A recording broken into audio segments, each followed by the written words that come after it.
Bonjour à tous! Aujourd'hui dans cette vidéo, je vais vous présenter un rituel que je propose très souvent à mes clientes.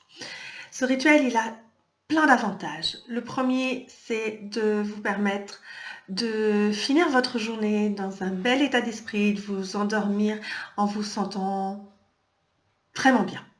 Deuxième avantage, c'est que il va vous permettre de booster votre estime personnelle.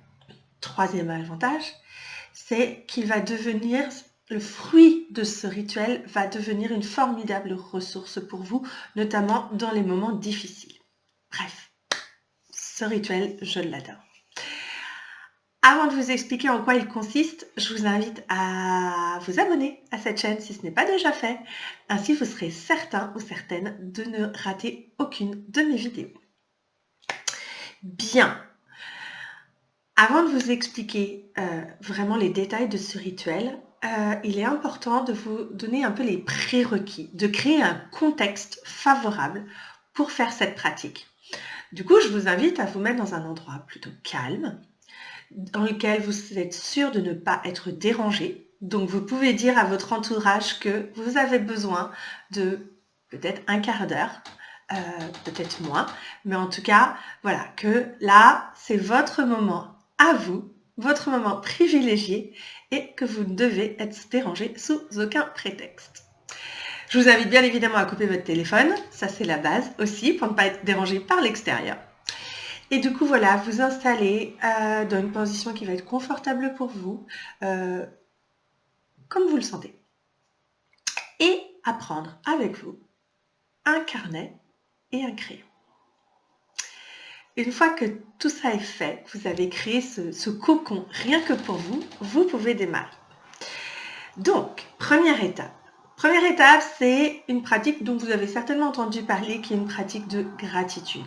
Ça consiste en quoi? Ça consiste à vous poser la question suivante, vous dire qu'est-ce qui a été chouette dans ma journée? Qu'est-ce qui s'est bien passé? Alors ça peut être des petites choses comme des grandes choses. Ça peut être tout simplement, ça faisait 3 semaines qu'il faisait moche.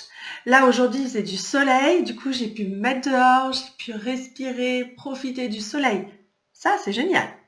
Et puis ça peut être aussi, je sais pas, vous avez eu le résultat d'un examen et c'était très positif, vous avez fait une sortie avec vos amis, avec votre famille et ça s'est super bien passé. Bref, mettez ce qui a été chouette.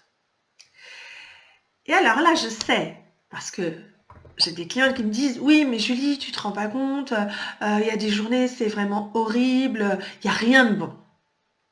Eh bien, détrompez-vous, même dans la pire des journées qu'il soit. Il y a toujours quelque chose de positif. Pour illustrer mon propos, je vais vous donner un exemple flagrant. Quand mon fils est décédé,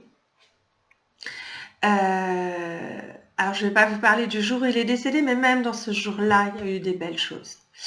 Mais il y a eu, ça devait être le 2e soir, nous étions au funérarium, donc forcément un contexte très difficile, vous vous en doutez.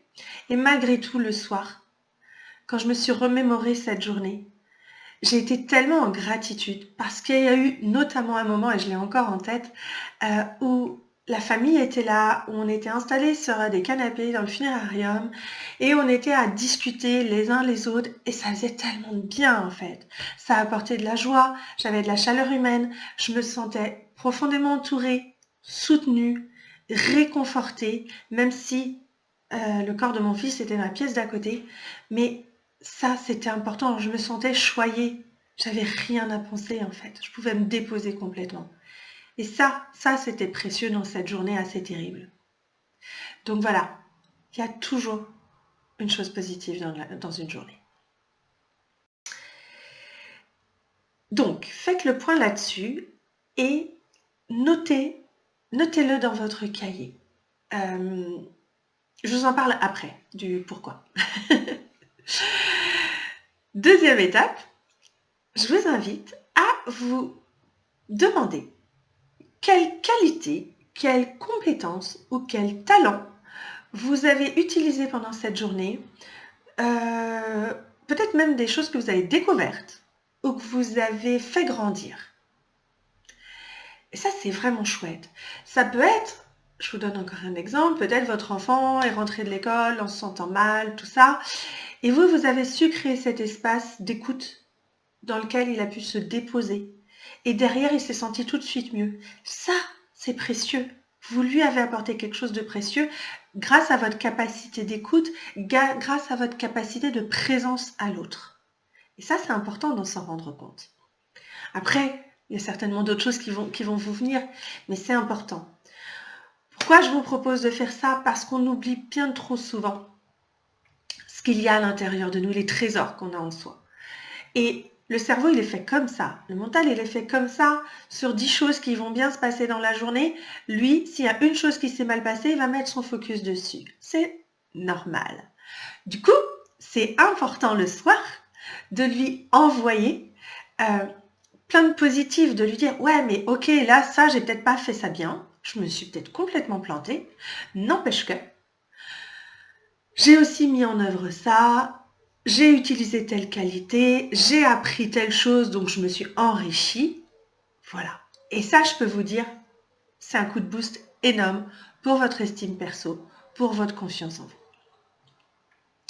Le petit plus que je peux ajouter, c'est que je vous invite aussi à le faire avec vos enfants si vous en avez et s'ils sont d'accord.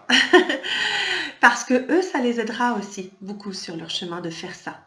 Et quand on est enfant, on a des fois besoin de se connecter justement à ce qu'on a à l'intérieur de nous pour du coup se sentir beaucoup mieux.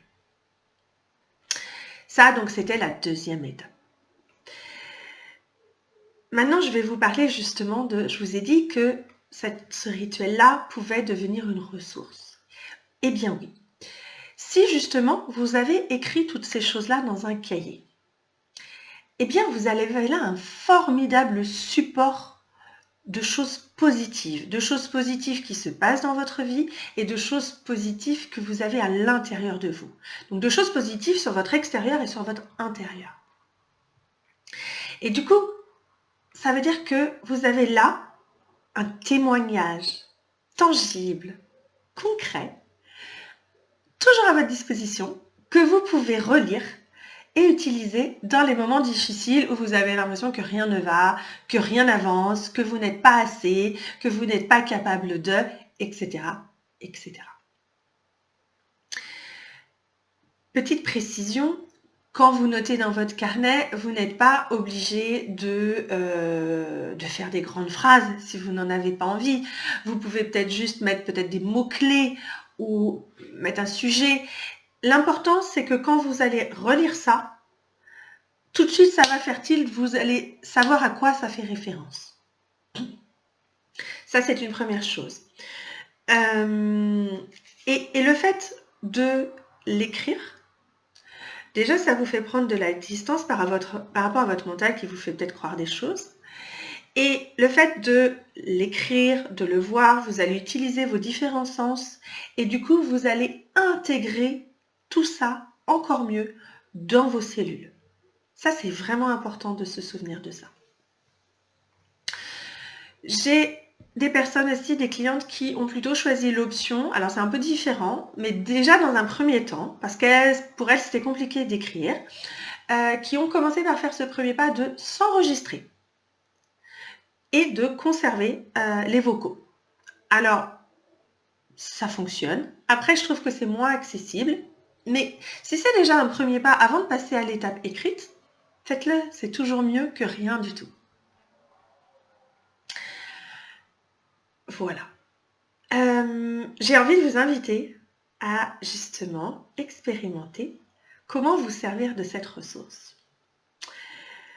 Imaginez que vous êtes dans un moment difficile et que donc vous vous sentez pas capable ou pas assez, vous en avez marre parce que ça bouge pas, parce qu'il y a trop de problèmes autour de vous, etc. Là, vous n'avez peut-être rien noté forcément, mais du coup, essayez de vous souvenir d'un moment qui s'est vraiment bien passé dans votre vie, peut-être un moment proche, un souvenir proche ou pas, ou en tout cas, ou un moment aussi où vous avez justement mobilisé des ressources et vous étiez fiers de vous. Et je vous invite à vous poser sur votre chaise, à fermer vos yeux si c'est OK pour vous, et à penser du coup à ce moment super chouette. Ou à cette fierté que vous avez ressentie vis-à-vis de vous-même. Voilà.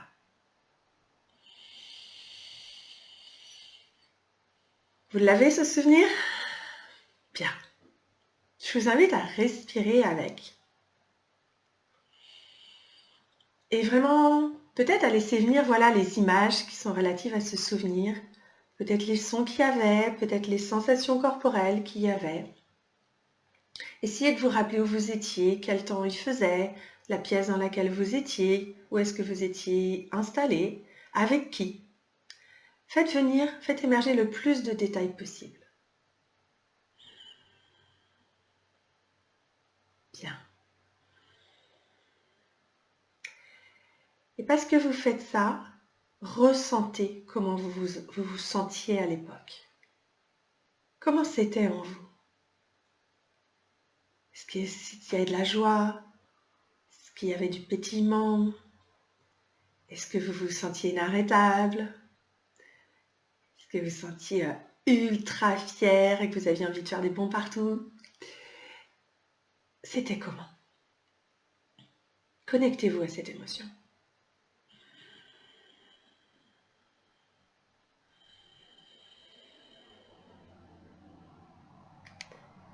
Et maintenant que vous y êtes bien connecté à ce ressenti, diffusez-le dans votre corps.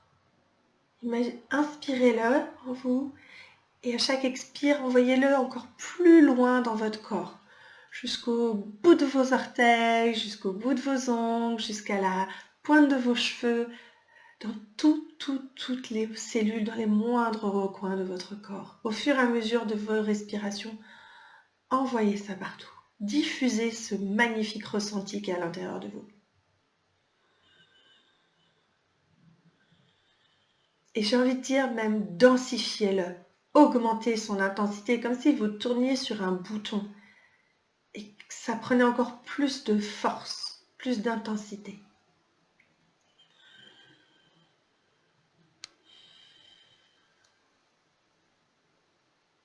Bien. Je vous invite à ouvrir les yeux, à revenir ici maintenant, parmi nous. Voilà ce que ça fait de pouvoir se connecter à un événement qui était chouette. Et là, je suis sûre que le ressenti que vous aviez là, il est encore là maintenant. Et que là, vous allez continuer votre journée ou votre soirée avec. Voilà pourquoi c'est hyper important d'avoir une ressource à disposition dans les moments bof. Parce que vous pouvez l'utiliser et vous pouvez faire shifter votre état d'être extrêmement facilement. Donc, pour résumer, se créer un espace dans lequel vous n'allez pas être dérangé, un espace dans lequel vous vous sentez bien, dans lequel vous vous sentez tranquille. Recensez toutes les chouettes choses qui se sont passées dans votre journée. Écrivez-les sur votre cahier. Et prenez même ce temps justement pour vous y connecter, comme on vient de le faire, peut-être pas aussi longtemps, mais faites-le. Et autre chose, notez sur votre cahier toutes les qualités, talents, compétences que vous avez utilisées dans votre journée, que vous avez exploitées, que vous avez découvert, que vous avez fait grandir, que vous avez enrichi. Savourez et profitez de la fin de votre soirée nourrie de ce rituel. Voilà. Je suis certaine que vous allez vous endormir dans un état d'apaisement beaucoup plus important que d'habitude. Et je suis certaine que tout ça, au fur et à mesure, va grandement vous aider. Si vous avez aimé ces vidéos, je vous invite à la liker. Je vous invite aussi à la partager autour de vous. À me mettre en commentaire, du coup, ce que vous avez ressenti dans cette expérimentation, si vous aviez déjà fait ça. Bref, mettez-moi tout ce qui est important pour vous et je me ferai un plaisir de vous répondre. Je vous dis à très vite.